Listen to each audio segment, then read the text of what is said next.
What's up people, Josh here and you're watching Chimp Skills. Today I want to talk about a book that I listened to, I didn't read it, by Malcolm Gladwell called Outliers. So typically when you look at science or any kind of statistical analysis, we look at the averages. So the brilliant thing about Outliers is they looked at the extremes. And for the majority, it's like a collection of sort of case study short stories. They looked at the ultra successful and sort of studied their life and how they sort of came to that particular position that they were in. So Malcolm Gladwell, he believes in the 10,000 hour rule in regards to if you want to be good at something, you need around 10,000 hours of practice, which you may have heard before and is a pretty sort of popular saying. There are aspects of that I probably disagree with, but in general, it's probably a good rule to follow.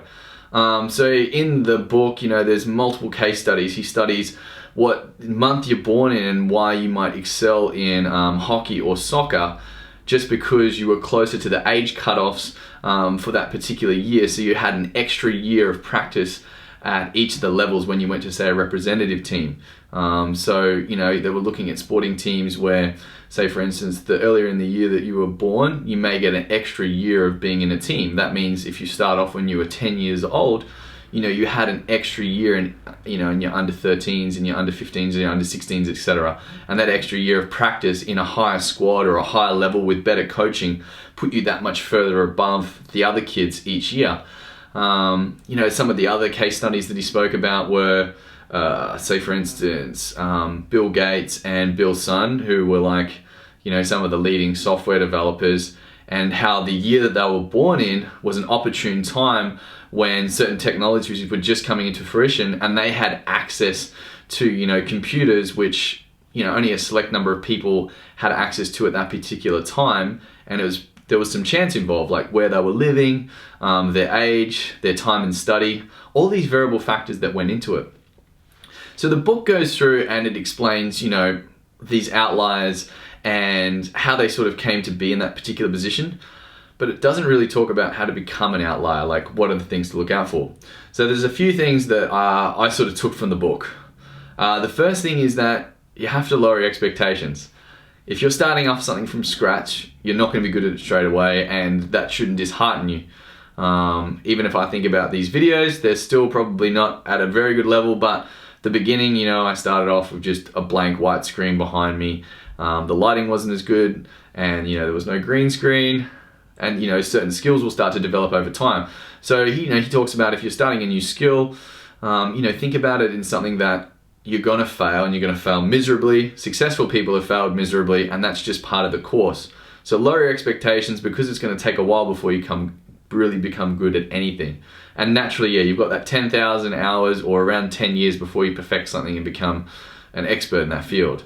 The other thing is that talent is overrated. So in multiple of the case studies, we'll look at, yes, people are talented, but it's a lot of the behind the scenes work that you don't see in talented people, which makes them seem quite magical.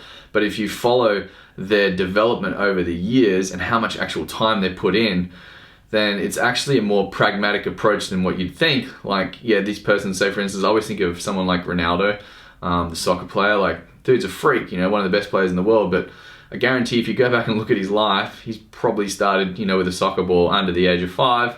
And if you look at all the hours he would have put in, it would have been a ridiculous amount of hours. I think he was playing in the English Premier League when he was still in his late teens. So how many other people have put in that amount of work in that period of time?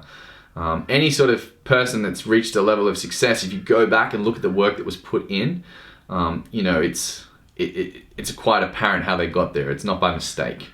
And in multiple of the case studies, you look at, if that talented person doesn't put in the hours, then it doesn't happen for them.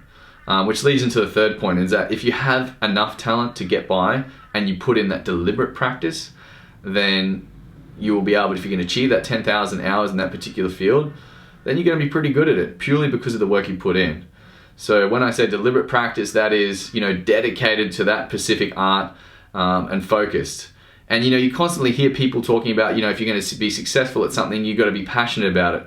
Well, that makes a lot of sense. If you're going to have to put in that amount of work, say for instance, going back to Ronaldo's example, like he loves soccer. You think about when you're a kid, whatever sport you played or whatever your passion was, if you're obsessed with it, putting in the time for it, it didn't feel like a negative thing. You really enjoyed it. So if it's something you really enjoy, you're more likely to put more focus into it and invest more time into it. Hence, you'll be able to clock up that 10,000 hours probably earlier, and you know the level of deliberate practice that you put in is going to be of a higher level. So yeah, the guys who are able to get there, even with a moderate level of talent per se, you know, if they put in those deliberate hours and they like what they were doing, then they're able to replicate that. So yeah, if you want to check out the book, guys, it's Malcolm Gladwell. It's called Outliers. There's heaps of cool different case studies in there, but I don't want to give away too much of the book because it is a really interesting read. And yeah, if you've got some time, hit it up. I think it's on Audible and stuff like that, so you can listen to it if you want, or you can have a read. But yeah, I found that one super interesting. If you got any questions, hit me up. Give the video a like, a share, and until next time, peace.